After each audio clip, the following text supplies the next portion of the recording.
ದೂರು ಅಂದರೆ ನಿನ್ನೆ ಎಲ್ಲ ಏನಾಗಿದೆ ಮೀಡಿಯಾದಲ್ಲೆಲ್ಲ ನೋಡಿದ್ದೀರಾ. ಅದ್ರ ಬಗ್ಗೆ ನನ್ನ ಬಗ್ಗೆ ತೇಜೋವಧೆ ಮಾಡಿದ್ದಾನೆ. ಅದ್ರ ಬಗ್ಗೆ ಮಾತಾಡೋಕೆ ಬಂದಿದ್ದೀನಿ ನಾನು. ಅದಕ್ಕೆ ಹಿಂದೆ ಕಾರಣ ಏನು ಅಂತ ಬಿಡೋಕ್ಕೆ ಅನ್ನೋದನ್ನು ಅವನು ಬೇರೆ ಬೇರೆ ಥರ ಮಾತಾಡಿದ್ದಾನೆ. ಅದು ಬೇರೆಯೇ ಕಾರಣ. ಅವನು ಸ್ಟಾರ್ಟಿಂಗಿಂದನೂ ಹೇಳ್ತಾ ಇದ್ದೀನಿ ನೋಡಿ, ಮದುವೆ ಅವನು ನಮ್ಮದೇನು ಲವ್ ಮ್ಯಾರೇಜ್ ಎಲ್ಲ ಏನಿಲ್ಲ, ಅರೇಂಜ್ ಮ್ಯಾರೇಜೇ. ನಾನು ಒಪ್ಕೊಂಡಿದ್ದನ್ನೇ ನಮ್ಮ ಮನೇಲಿ ಮಾಡಿದ್ದು.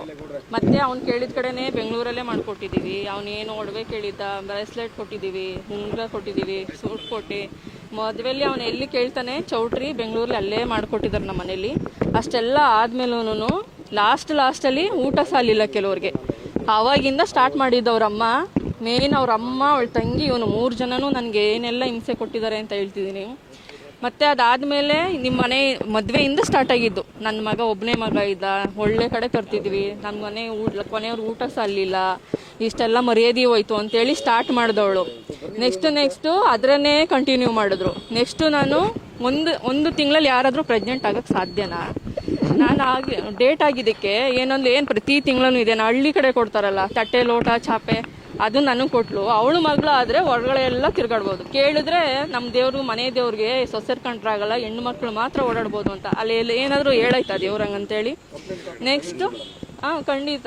ನೆಕ್ಸ್ಟ್ ಬಂದು ಏನಾಯಿತು, 3 ಮತ್ತೆ ನಾನು ಪ್ರೆಗ್ನೆಂಟ್ ಆದೆ.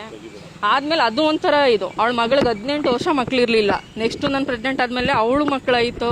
ಇವಳು ಮೊನ್ನೆ ಬಂದವಳಿಗಾಯ್ತು, ನನ್ನ ಮಗಳಿಗಿಲ್ಲ ಅಂತ ಅದರಿಂದ ಶುರು ಮಾಡಿದ್ಲು. ಮತ್ತು 3 ತಿಂಗಳು ನಾನು ಪ್ರೆಗ್ನೆಂಟಲ್ಲಿ ಅವಳು ಗಂಡ ತೀರ್ಕೊಂಡ, ಆಕ್ಸಿಡೆಂಟಾಗಿ ತೀರ್ಕೊಂಡ್ರು. ಅದಕ್ಕೆ ನಾನು ಹೊಣೆ. ಇವಳು ಬಂದು ಕಾಲುಗಳಿಗೆಯಲ್ಲಿ ನನ್ನ ಗಂಡ ತಿನ್ಕೊಂಡ್ಲು ಅಂತ ಪ್ರತಿದಿನ ಹಿಂಸೆ ಕೊಡೋಕೆ ಶುರು ಮಾಡಿದ್ಲು. ಇವಳು ಎಷ್ಟು ದಿನ ಅಂತ ಸಹಿಸ್ಕೊಳ್ಳೋಣ. ಅವಳು ಗಂಡ ಸತ್ತಿದ್ದ ದಿನ ಅವನ ತಂಗಿ ಮಗನೇನೆ ದುಡ್ಡು ಎತ್ಕೊಂಡು ಹೋಗಿದ್ದಾನೆ. ಅದಕ್ಕೂ ನಾನೇ ಕಾರಣ ಅದೇ. ಇವ್ರ ಮನೆಯವ್ರು ಕೊಟ್ಟು ಕಳಿಸ್ಬಿಟ್ಟಿದ್ದಾಳೆ ಅಂತೇಳಿ ಅದನ್ನು ಗಲಾಟೆ ಮಾಡಿ ನೆಕ್ಸ್ಟ್ ಬಂದು ದಿನ ಇದೆ, ನಿನ್ನ ಗಳಿಗೆಲಿ ನೀನು ಬಂದು ಕಾಲುಗಳಿಗೆ ನನ್ನ ಗಂಡ ಸತ್ತ ಎಷ್ಟು ಅಂತ ಹಿಂಸೆ ತಳೋಣ. ಸ್ನಾನಕ್ಕೆ ಹೋದ್ರೆ ನೀರೆಲ್ಲ ಕಾಯಿಸ್ಕೊಳ್ಳೋದು, ಅಂಡೆ ಒಲೆದು ಒಳಕೆನೆ ನೀರು ತುಂಬಿಡೋಳು. ನನಗೂ ಸಹಿಸಕ್ಕೆ ಸಾಕು ಕೊನೆಗೆ. ಆಮೇಲೆ ಇನ್ನೂ ಒಂದು ಹೇಳ್ತೀನಿ, ಒಬ್ಬ ಗಂಡಸು ಹೊರಗಡೆಯಿಂದ ಬಂದರೆ ಸ್ಟಿಕ್ಕರ್ ಎಲ್ಲಿರುತ್ತೆ?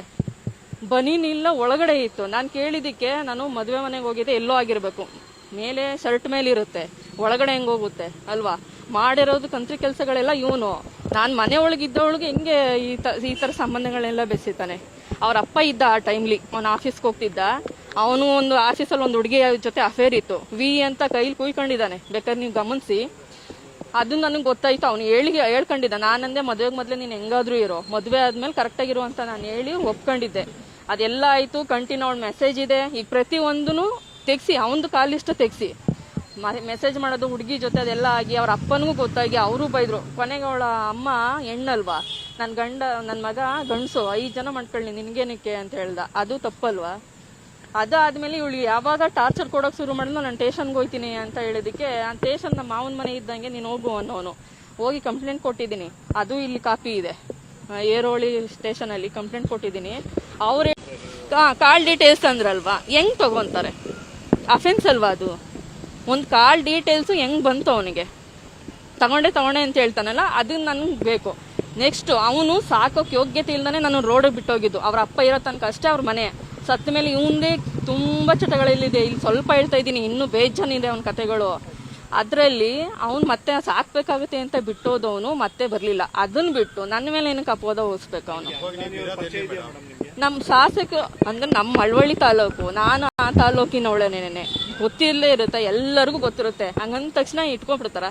ಈಗ ಇಲ್ಲ ಪರಿಚಯ ಇಲ್ಲ ನನಗೆ ಗೊತ್ತಿದೆ. ಈಗ ಒಬ್ಬ ತಾಲೂಕು MLA ಅಂದ್ರೆ ಹಳ್ಳಿಯವರು ಗೊತ್ತಿರಲ್ವಾ ನಮಗೆ? ನಾನು ಅದೇ ತಾಲೂಕಲ್ಲಿರೋಳು, ಗೊತ್ತಿದೆ. ಬಟ್ ಇವನು ಹೇಳ್ದಂಗೆ ಯಾವುದೇ ಸಂಬಂಧಗಳು ಇಲ್ಲ ನನಗೆ. ಇವನು ಸಾಕೋಕ್ಕಾಗದೆ ನನ್ನ ಮೇಲೆ ತೇಜೋವಧೆ ಮಾಡಿ ಈ ಥರ ಮಾಡ್ತಿದ್ದಾನೆ. ಇಲ್ಲಿ ತನಕ ಒಂದು ಸರಿಗೆ ಕೋರ್ಟಿಗೆ ಬರಲ್ಲ ಅವನು. ಈಗ ಬೇಕು ಅಂದರೆ ಕೋರ್ಟ್ ಡೈವರ್ಸ್, ನಿಮ್ಮ ಎದುರಿಗೆ ಹೇಳ್ತಿದ್ದೀನಿ, ಅವನು ಸಾಕೋ ತಾಕತ್ತಿದ್ದಿದ್ರೆ 10 ವರ್ಷ ಬೇಕಿತ್ತು ಅವನು ಕೋರ್ಟಿಗೆ ಬಂದು ಅವನು ಡೈವರ್ಸ್ ತಗೊಳಕ್ಕೆ. ತಗೊಂಡು ಯಾವಳ್ನಾರು ನಿಮ್ಮ ಮುಂದೆ ಹೇಳ್ತಿದ್ದೀನಿ, ಈಗ ಸೆಕೆಂಡೇ ಯಾರನ್ನಾರು ಕರ್ಕೊಬಂದು ನನ್ನ ಮುಂದೆ ತಾಳಿ ಕಟ್ಟಲಿ ಅವನು. ನಾನು ಬೇಡ ಅಂದರೆ ಕೇಳಿ, ಈಗಲೇ ತಗೊಬರಲಿ ಡಿವೋರ್ಸ್ ಪೇಪರು, ನಾನು ಸೈನ್ ಮಾಡಿಕೊಡ್ತೀನಿ. ಈಗ ಹೇಳಿದ್ದಾನೆ 20 ಲಕ್ಷ 30 ಲಕ್ಷ ಎಲ್ಲಿ ಕೇಳಿದ್ದೀನಿ? ಅದು ಯಾವಾಗ ಸರ್ ಹಾಕೋದು? ಯಾವ ಟೈಮಿಗೆ ಕೇಳ್ತಾರೆ? ಇವ್ನು ಕೋರ್ಟ್ಗೆ ಬಂದಿಲ್ಲ ಅಂದರೆ ಲಕ್ಷ ಕೊಡುವಂತ ಯಾರು ಕೇಳ್ತಾರೆ? ಏನಕ್ಕೆ ಇಷ್ಟೆಲ್ಲ ಸುಳ್ಳು ಹೇಳ್ಬೇಕು? ಒಂದು ಹುಡುಗಿ ಜೀವನ ಹಾಳು ಮಾಡಿ ಅವಳ ಮೇಲೆ ಇಷ್ಟೆಲ್ಲ ತೇಜೋವಧೆ ಮಾಡಿ ಬದುಕಬೇಕಾ ಇವರೆಲ್ಲ? ಊರಲ್ಲಿದ್ದೀನಿ. ಈಗ ನಾನು ಅಲ್ಲಿಂದ ಬಂದೆ, ನಾನು ಹೇಳ್ದೆ ಅಲ್ಲ, ಅಲ್ಲಿ ಅವ್ನು ಯಾವಾಗ ನನ್ನನ್ನು ರೋಡಲ್ಲಿ ಮಲಗಿಸ್ ಕಳಿಸ್ತಾ ಅವಾಗ ನಾನು ಊರಿಂದ ಬಂದಿದ್ದು. ನಾನು ಡಿಗ್ರಿ ಮಾಡ್ಕೊಂಡೆ, MA ಮಾಡ್ಕೊಂಡೆ, ಈಗ ನಾನು ವರ್ಕ್ ಫ್ರಮ್ ಹೋಮ್ ಮಾಡ್ಕೊತೀನಿ, ನನ್ನ ಜೀವನ ನಾನು ನಡೆಸ್ತಿದ್ದೀನಿ. ನನ್ನ ತಂದೆ ತಾಯಿ ಇದ್ದಾರೆ, ನಮ್ಮ ಅಕ್ಕ ತಂಗಿರಿದ್ದಾರೆ, ನೋಡ್ಕೊಂತಾರೆ ಎಲ್ರು. ಅಷ್ಟು ಏನೂ ಇದಿಲ್ಲ, ನನ್ನ ಸಾಕುವಷ್ಟು ಇಲ್ಲ. ಒಂದು ಡಬಲ್ ಡಿಗ್ರಿ ಮಾಡಿದ್ದೀನಿ ಅಂದ್ರೆ ಹೊರಗಡೆ ಹೋದ್ರೆ ಕೆಲಸ ಸಿಗಲ್ವಾ? ವರ್ಕ್ ಫ್ರಮ್ ಹೋಮ್ ಮಾಡ್ಕೊಂಡಿದ್ದೀನಿ, ನನ್ನ ಮಗು ಸಾಕ್ತಾ ಇದ್ದೀನಿ. ಅದೇ ಹೇಳಿದೆ ಅಲ್ಲ, ಇಲ್ಲಿ ವರ್ಕ್ ಫ್ರಮ್ ಹೋಮ್ ಮಾಡ್ತಿದ್ದೀನಿ, ನನ್ನ ಮಗು ಸಾಕೊಂಡು ನನ್ನ ಪಡೆಗೆ ನಾನು ಹೋಗ್ತಾ ಇದ್ದೀನಿ. ಹಂಗ ಎಲ್ಲ ಸುಳ್ಳು, ಪ್ರತಿ ಒಂದು ಸುಳ್ಳು. ಈಗ ಒಬ್ರ ಹತ್ರ ಇದೀನಿ ಅಂದ್ರೆ ನಾವು ಎದುರುಗಡೆ ಇದ್ದಾಗ ನಮ್ಮಿಬ್ರು ಸಿಕ್ಕದ್ರೆ ಮಾತ್ರ ಅಲ್ವಾ ಇವ್ರಿಬ್ರದ್ದು ಏನೋ ಇದೆ ಅಂತ. ಎಲ್ಲಿ ನೋಡಿದಾನ ಅವನು?